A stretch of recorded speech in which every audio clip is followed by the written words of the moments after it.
Okay, guys, slope round two, fight. No, that's like a Street Fighter thing. All right, never mind. Okay, so slope totally revisited. There are three ways that you're going to see slope problems from me. The first way is a set of ordered pairs, two ordered pairs. This is typically what you'll see because this will, if you were able to solve this, it proves without a doubt you know how to solve these type of problems. So find the slope of the line that passes through points -3,8 and -4,4. Use the slope formula. Okay, so I'll do that one quickly for you. So I know the slope formula is y2 minus y1 over x2 minus x1. This is my first x value, this is my first y value. Now, I don't care if you don't see the graph. That's the first x value you see in this equation, in this question, so don't even worry about it. This is the second x value, this is the second y value. Plug them in.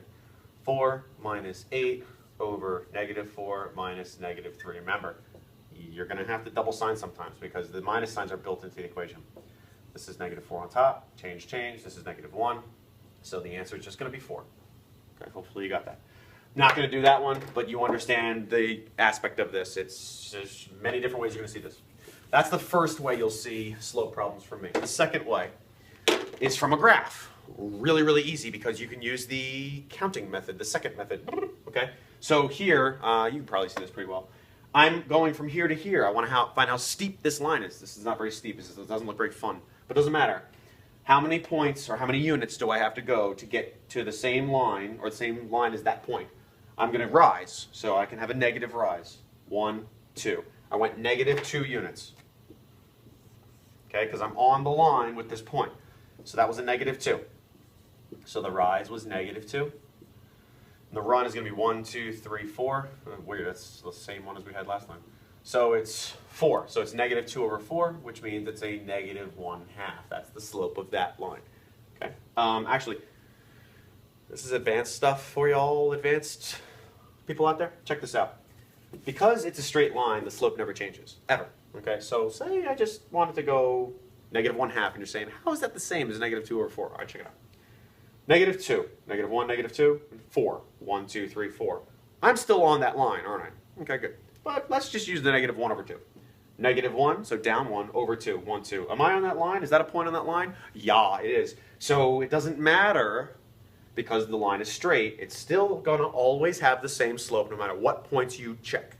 So if I took this point and this point instead of these two, it would still be the same answer. Okay, so you're always going to have the same answer. The points actually don't matter. You can pick whatever ones you want. All right, graphical representation of that. I'm going to make this video a lot shorter because the last one was a killer. This is a hard one to grasp at first, but it's actually rather simple. This is called a table of values. This is also another table of values. There's two ways you'll see this. Please make sure you hear my words on this one. This table of values, the x's go across and the y's go across. This table of values, the x's go down and the y's go down. I need you to be able to read a graph that way, right? So you need to know where your x and y values are because it may be different either way.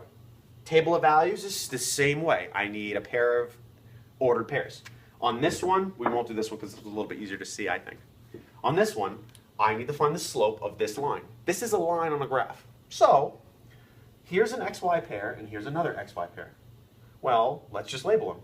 On the x's, this is the first x value that I see. This is the second x value that I see.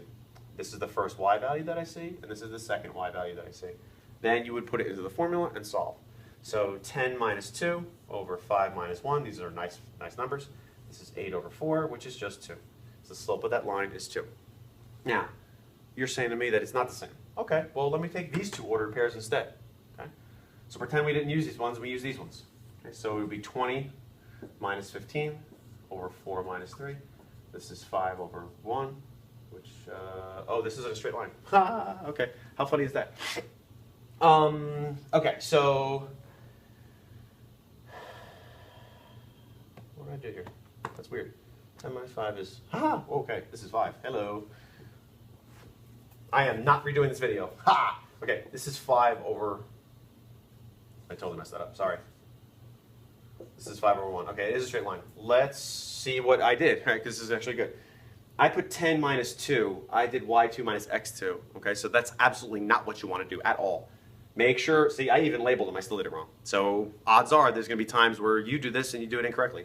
Make sure you're able to identify it. See, I'm actually glad I checked that work. How awesome am I? You know, I made a mistake on a video that I probably shouldn't have made a video on mistaking-wise. The slope of this line is 5, and we were double checking ourselves. So this is 10 minus 5, 10 minus 5, y2 minus y1, 2 minus 1, x2 minus x1. Okay, good. Glad that happened. Not going to do the other one because I don't want to waste your time. Bam, done. Okay. I think that was it. It is it. Okay. Fever, can you see the answers? There they are. Ah, no, you can't see them because my handwriting's terrible. A, 10.